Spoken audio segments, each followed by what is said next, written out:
kailangan mo kaming tulungan. Hindi namin magagawa to nang wala ka. Na kay Mami yung diary ni Gwen. At hindi sila maniniwala kapag wala yung diary sa atin. Kylie? At ano namang mapapala ko dito? Ibibigay ko sa'yo yung eyeshadow palette ko. Ibibigay ko sa'yo yung pink perfume ko, yung hinihingi mo. Diba gusto mo yon? Hindi ko naisip na mahihirapan tayo kay Kylie. Hay, mag-witchcraft na ba ako dito? Nora, wag. Sister siya ng friend natin. Sigurado papayag siya nang wala yan. Kylie, kung tutulungan mo kami, ibibigay ko sa'yo tong maliit na singsing na to. Diba? Gustong gusto mo to? Ibibigay ko sa'yo to. Kylie? Okay, gagawin ko na. Yes! Okay, itong diary na to, pangit, luma, brown book siya, tapos may ribbon. Nakita ko na yun dati, di ba nga nanakawin natin yun? Kailangan natin yung diary ASAP. Sana mamayang gabi. As soon as makuha natin yung diary, sa'yo na tong singsing. Okay, Florida, deal. Makukuha mo yung diary ni Gwen. Ngayong kakampi na natin si Kylie, mababawi na natin yung diary. Hindi na ako makapaghintay sabihin sa buong school kung sino talaga si Gwen. Hindi ko ma-imagine yung mukha niya habang lahat nandun, binabasa yung diary niya. Katapusan na ni Gwen! Girls, uulitin ko, yung palette, perfume, tsaka singsing ha? Okay, Kylie. It's a deal. Deal, Kylie? Okay, good deal. So ngayon, oras na para pumasok sa school. Sasama ka ba, Kylie? Siyempre, ang tagal ko kayang nawala. Gusto kong makaka-catch up. Hinay-hinay lang sa pagkagat kasi kapag mali ang nakagat mo, pabubungal ka at hindi natutubo yung pangil mo. Parang si Serena yun ah. Sphinx, sige pa, sige pa. Hoy, ako si Pokemon. Okay, may isa pa akong joke. Yun, sige, go. Tungkol to sa mga bansot. Meron ba tayong bansot dito? Si Lily, bansot! Boom! Bansot! Wow, nakakatawa! Tatakpan ko yung mga tenga ko para hindi ko marinig. Yung mga bansot na vampire, hindi naman nakakatakot. Kasi kapag kumagat sila, hindi bumabaon. Bansot din yung pangil. Haha, nakakatawa! Kailangan kong makipag one-on-one sa Pokemon guy na to para malaman ko kung worth it talaga siya. Di ba, Karen? Itatapon or worth it? Karen, nakikisama ka ba sa jokes niya? Eh di sige, sumama ka sa performance niya. Guys, gusto nyo ba marinig yung special ko? Tungkol to sa headmaster. Sige. Yung mga direktor, mukha ng bangkay sa opisina nila. Ang lalaki ng pangil, pero hindi nyo alam, pustiso lang pala. Oo, yun talaga yung headmaster natin. Ang lalaki ng pangil niya, grabe. Gwen, naiinis ako sa mga losers na to. Hindi natin mababawi yung diary kung tatambay tayo dito. Kailangan kumilos tayo. Anong gagawin natin kay Grace? O pabayaan na lang natin. Sana lang wag niyang basahin. Hindi. Kailangan natin kumilos ng mabilis. Kailangan nating makuha yung diary. Tapos nakaupo lang tayo dito, walang ginagawa. So, anong gagawin natin? Kailangan natin ng kakampi. Kakampi? May isa pa ako, para sa mga redhead. Sige, Pokemon, sige. Yung mga redhead, maraming misteryo sa utak nila. Hindi nyo ba alam, kumakain sila ng vampira? Ano tong pagtitipon na to, ha? Anong ginagawa niyo dito? Pinag-uusapan lang natin siya eh. Guys, nakita nyo ba yun? Oo nga, parang baliw si Grace. Dala-dala niya yung diary dito sa school. Parang may plano eh. Aalis na kami. O guys, mag-cocktail muna kayo. Hindi muna ngayon. At ngayon, para naman sa mga kalbo. Karen, yung susi ng classroom. Wala pang pumasok doon, di ba? Wala pa, Grace. Wala pa. Grace, yung newbie na yon, ginagawang katatawan ng lahat. Pwede mo ba siyang kausapin? Sebastian, may problema ba, ha? Gwen, na kay Grace yung diary mo. Dinala niya sa school ngayong araw? Oo, nakikita ko. Grace, wala. Nagkukwentuhan lang kami. Di ba guys, di ba? Oo. Okay, siguraduhin mo lang na walang magre-reklamo sa'yo. Pokemon, pasalamat ka. Hindi niya narinig yung tungkol sa redhead, kundi yari ka sa kanya. Yari ka. Hindi naman tungkol kay Grace yun eh. Okay lang yung Pokemon, relax ka lang. Next time, sabihin mo ulit yung mga jokes mo tungkol sa mga kalbo, tsaka bansot. Pasado ka na sa amin, Sphinx. Hindi ako si Sphinx, ako si Pokemon. Robert, nakita mo, malungkot si Gwen. Makipag-ayos ka sa kanya. Sige Robert, kausapin mo na siya. Hindi na, no way. O guys, tara na, mag-training na tayo. Okay, sige. Pwede ba akong sumama? Oo naman, tara.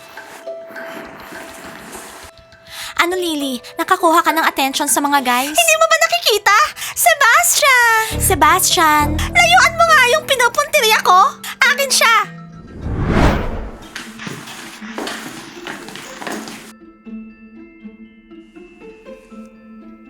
Elise, nakikita ko.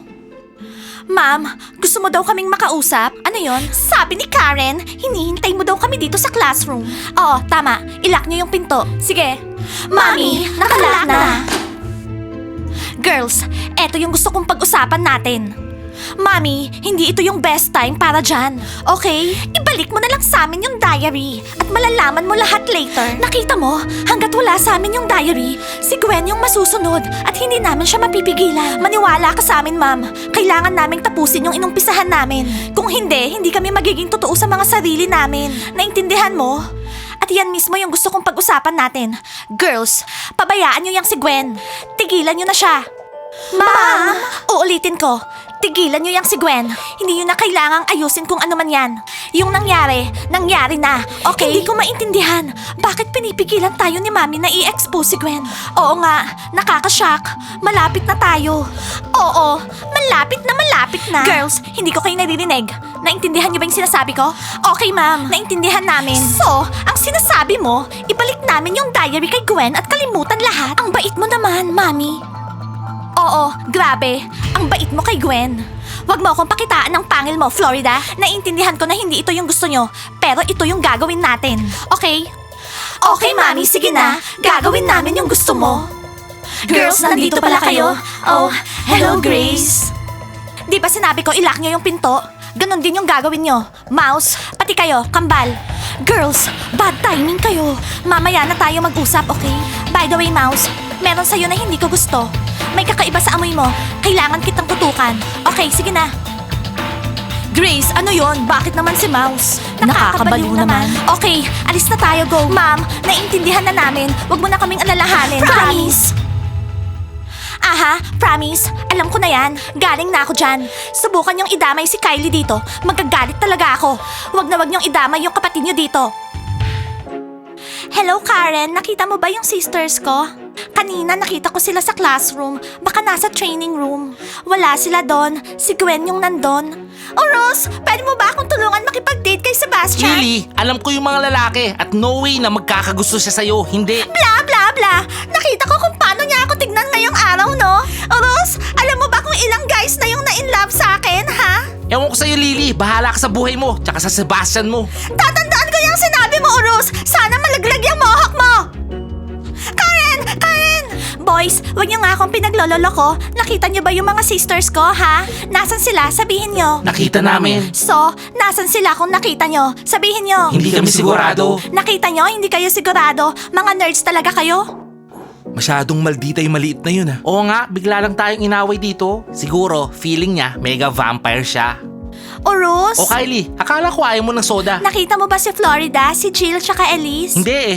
I see. Puro ka kasi game sa phone mo. Bakit ako sinisisi mo? Ayan si Lily inistorbo ko. Lily, tinuro ni Urus yung stick niya sa'yo. Gagawin ko rin yon.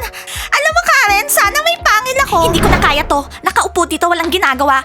Papatayin ako ng paghihintay. Relax. Na kay Grace yung diary mo. At mababawi natin yon, period. Mababawi? Kailan? At sinong gagawa nun, Aber?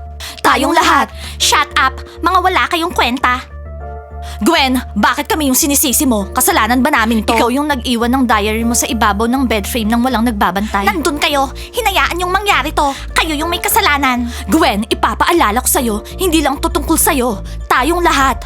Lalo na ako. Eh bakit hindi ikaw yung kumuha ng diary? Kausapin mo si Grace, di ba? Ikaw dapat yung kumausap. Tama? Oo, Gabriela, ikaw dapat yung gumawa nun. Sandali lang. Natatandaan ko pa kung ano yung nangyari nung last time na nag-usap kami. Oo, natatandaan ko yung pagbagsak mo. Bella, hindi nakakatawa. Kailangan nating mabawi yung diary. ASAP. Super ASAP. Well, wala naman kay Florida yung diary na kay Grace. Sa tingin ko, hindi naman niya sasabihin sa lahat. Baka hindi nga niya basahin eh. Uulitin ko para sa mga bobo. Kailangan nating mabawi yung diary. Nakikinig ka ba sa usapan namin? Gwen, relax. Si Florida yung kalaban natin, hindi si Kylie. Akala ko nagpa-practice yung mga vampires dito. Hindi ko naman kayo gustong makita eh. Nice to see you too. Girls, let's go. Tuwing nakikita ko kayo, may masamang nangyayari. Ngayon nakakahinga na ako ng maayos. Hihintayin ko na lang yung mga sisters ko dito. Kakausapin ko sila. Yung ba talaga yung sinabi niya? Oo, Justin, imaginein mo yon. Tapos sinabi niya sa amin na tigilan na namin si Gwen. Hindi ko talaga mag-gets. Ang weird, bakit ginagawa to ni Mami? Bakit? Gusto lang tayong ilayo ni Mami Grace sa trouble. Yun lang yon, sisters. Oh, Kylie! Hello rin, boys. Long time no see ah. Kumusta na Kylie? Kumusta yung mga friends mo? May bago ka bang friends? Pag-usapan na lang natin kapag wala si Kylie. Okay lang si Kylie. Alam niya yung nangyayari. Florida, tinignan ko lahat ng sulok ng kwarto ni Mami. Wala yung diary doon. Alam namin, nandito sa school yung diary. Dinala ni Mami. Hindi niya yun iniiwan ng walang bantay. Actually, Kylie, wala dapat, makaalam ng pinapagawa namin sa'yo. Binawalan kami ni Mami na lapitan si Gwen. Sandali lang, paano na yung palette, yung perfume, tsaka ring, hindi niyo na ibibigay. Si Kylie lagi yung nasusunod. Kylie, don't worry. Sa next birthday mo, bibigyan kita ng eyebrow palette, okay? May sirina ka na. Hoy, Travis, nababalo ka na ba? Ano ka ba? Friendly gift lang to. Baliw ka ba? Tsaka ang bata-bata pa ni Kylie. O ako na magbibigay ng pabango. Tapos si Justin yung sing-sing. Sing-sing? Golden ring, Justin, with pink diamond. Okay, cool. Swap tayo. Akin yung palette, sa'yo yung sing-sing. Justin, ano? Anong swap?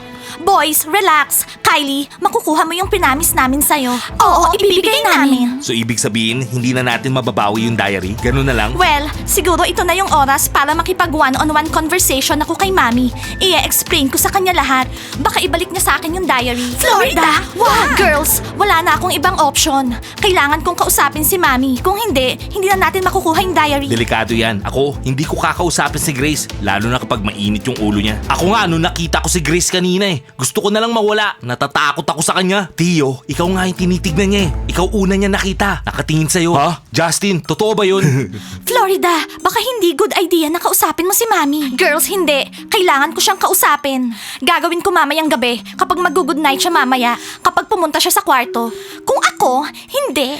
Jill, ibigay mo na sa akin yung perfume. Ngayon na. Kylie, nasa bahay yung perfume. Ikaw, Elise, may utang ka sa aking palette. Ibibigay ko mamaya. Girls, kapag sinabi nyo, gagawin nyo, okay? Tuparin nyo. Oo, Kylie, alam namin. Okay, Justin, see you tomorrow. Kailangan kong mag-ready para sa conversation namin ni Mami. Okay, sure. Ano? Tara na. Ah, Travis, ano yun? Nagde-date na sila? Tara na. Ayan na kami. Florida, magsusulat ka ba sa diary mo ngayon? Hindi. Hihintayin ko si Mami ngayon dito. By the way, parating na siya. Lagi siyang pumupunta dito para mag-good night. 11 sharp. Girls, sa tingin ko, umalis muna kayo. Okay? Florida! Gusto naming marinig kung anong sasabihin ni Mami. Girls, sasabihin ko lahat sa inyo mamaya. Kami munang dalawa yung mag-uusap. Hindi Florida. Dito lang kami sa kwarto. Walang makakaalam. Tahimik lang kami. Ay, thank you girls. Nandito na ako, mag-good night. Florida, bakit suot mo pa yung damit mo sa labas ha? Mami, hinihintay kita. Kailangan nating mag-usap. Anong problema? Nasa trouble ba yung baby ko? Ma'am, wag na tayong magpaligoy-ligoy pa. Ito yung gusto kong pag-usapan natin. Yan. Ito? Oo, kailangan ko yung diary ni Gwen. Kailangan kong tapusin to. Florida, nabasa ko na to. At isa lang yung masasabi ko sa'yo. Makinig ka. Ma'am, lagi mong sinasabi na layuan ko lahat ng mga to. Hindi. Sa tingin ko, kapag pinigilan niyo si Gwen, lalo lang lalala. Anong ibig mong sabihin? Si Gwen yung problema. Hindi ba obvious yon? Hindi ganun kasimple, Florida. Unang-una, hindi natin alam kung sino talaga si Vanessa at paano siya pinatay ni Gwen. Pero nandun lahat sa diary. Hindi, Florida. Hindi ina-explain lahat ng diary. Mas marami pang sikreto na higit pa sa iniisip mo. Okay, good night na. Ako nang bahala dito. By the way, sabihin mo sa mga sisters mo na good night. Nakakashock.